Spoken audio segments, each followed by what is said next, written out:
In light of recent events in Syria, the Kremlin is continuing its attempts to retain a naval base in Sudan. However, the country's authorities are not yet making concessions to the Kremlin, although they are purchasing weapons and oil products from the Russian Federation, the Moscow Times reports. Since 2019, the Kremlin has been actively discussing with local authorities the possibility of building a new base for the Russian Ministry of Defense on the Red Sea coast in Port Sudan. However, a civil war soon broke out in the country and there was no time for a base. At first, the Kremlin supported the rebels with the help of the Wagnerites, but later abruptly switched to supporting the government army. Back in February 2024, the Russian ambassador to Sudan, Andrei Chernovol, admitted that the issue of building a military base had again been postponed indefinitely. Russia and Iran are actively supporting the civil war in Sudan in order to then obtain the right from the government to build their bases on the Red Sea coast. A representative of the Beja Dirar tribe, whose army supports the Sudanese government, admitted that it would be difficult to fight without military support from Russia and Iran. These two countries supply Sudan with both drones and weapons. Sudan has not seen such a large-scale, bloody, anti-democratic uprising for a long time. The government has attracted many allies to fight in the country. Iran and Russia are now on the winning side. Sudanese scientist Magdi El-Gizuli said that Sudan is a tasty morsel for other countries because, in fact, it is possible to get not only access to the Red Sea but also mineral resources, of which the country has a lot. You can get a hell of a lot of profit from a country like Sudan, the scientist said. During the civil war, Iran supplied government forces with drones and Russia supplied weapons, aircraft components and petroleum products. Ultimately, the arsenal grew so much that a new hangar was built in Port Sudan in early 2024. Both sides of the conflict are actively using drones in the war. Over the past month, officials from Russia and Iran have been actively negotiating the construction of their military bases in Sudan. General Abdel Fattah al-Burhan's army said it knew who our friends are and who supports us. He declined to name the countries that actively support one side of the conflict. Bloomberg journalists write that the rebels are supported tacitly by the UAE and Libya. They also supply armored vehicles, drones and fuel. Experts say Russia, UAE and Serbia are exporting weapons to Sudan in violation of a UN embargo. One of the military experts also stated that the Sudanese government army is also actively supported by Egypt and Turkey.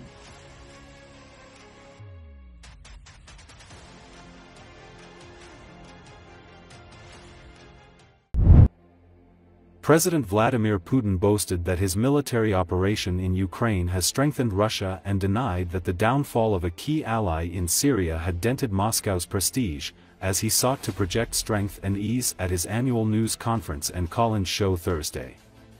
We are not talking about advancing 100, 200, 300 meters. Our soldiers are taking and returning territory in square kilometers. I want to emphasize, every day, Putin said. As is typical, the Russian leader used the tightly choreographed event, which usually lasts hours, to reinforce his authority and demonstrate a sweeping command of everything from consumer prices to military hardware. In response to a question about a new hypersonic intermediate-range ballistic missile that Russia used for the first time last month to strike Ukraine, Putin scoffed at claims by some Western experts that it could be intercepted by NATO's air defenses. He mockingly challenged Ukraine's Western allies to a high-tech duel, suggesting that Moscow could give advance notice of a strike on Kiev with the Orshnik missile, and see if the West could protect the city. Russian troops are making steady, if slow, advances in Ukraine, but the Kremlin has also suffered some embarrassing setbacks. Moscow's troops are also battling Ukrainian forces in the Russian region of Kursk, where they have launched an incursion.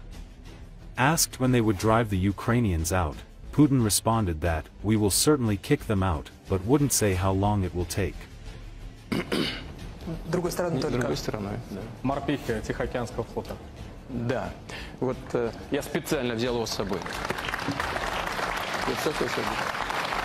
Значит, ситуация меняется кардинально. Вы это хорошо знаете, я это просто хочу подтвердить. Движение идет по всей линии фронта, каждый день. И, как я уже говорил, речь идет не о продвижении не на 100, там 200, 300 метров. Наши бойцы забирают, возвращают территорию квадратными километрами. Хочу подчеркнуть, каждый день. Задача нашего государства. Среди выпускников экс-министр МВД Анатолий Куликов. Все воюют просто в прямом смысле слова, героически. И вот в данный момент они ведут бой. Пожелаем им всем. И тем, кто воюет в Курской области, и тем, кто воюет на всей линии фронта. Удачи, победы и возвращения домой. Спасибо.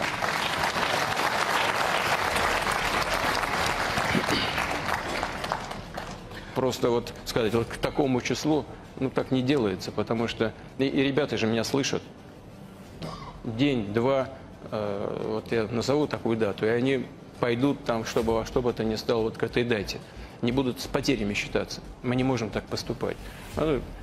День-два в данном случае уже не имеет большого значения. Но точно выбьют, и б, после этого можно будет оценить ущерб. Но что самое главное, это вот третье, все будет восстановлено. Даже не может быть никаких сомнений. Жены военнослужащих. Мой муж служит в штурмовой роте, находится в Курской области. Шансов никаких нет для того, чтобы сбить эти ракеты. Ну, а если вот те эксперты западные, про которых вы сказали, так полагают, пусть они предложат нам, и пусть предложат тем на Западе и в США, кто им платит за их анализ, произвести некий такой технологический эксперимент, ну, скажем, такую высокотехнологичную дуэль 21 века. Пусть определят какой-то объект для поражения, скажем, в Киеве. Сосредоточат туда все свои силы ПВО и ПРО, а мы нанесем туда удар орешником. И посмотрим, что будет. Мы к такому эксперименту готовы. Как вы считаете, на Запад правильно услышали сигналы? Правильно его поняли? Это и появление вот этих систем ПРО, там, и некоторые другие вещи, и мы их называем. Затем мы говорим о повышении ответственности неядерных государств, которые могут принимать участие в агрессии против Российской Федерации вместе со странами, которые обладают ядерным оружием. И если такие страны также будут, как их союзники, создавать угрозы нашему суверенитету, существованию России самому, то тогда мы имеем в виду, что считаем себя вправе применять и против них наше ядерное оружие. Стандарт 3 в Румынии.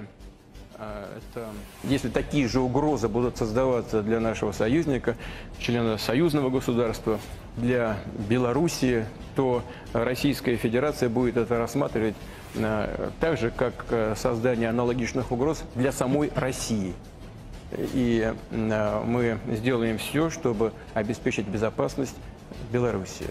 Это мы делаем по согласованию с белорусским руководством. Спасибо, что вернули в регион нашего земляка Ростислава Гольштейна. Он теперь в Рио главы.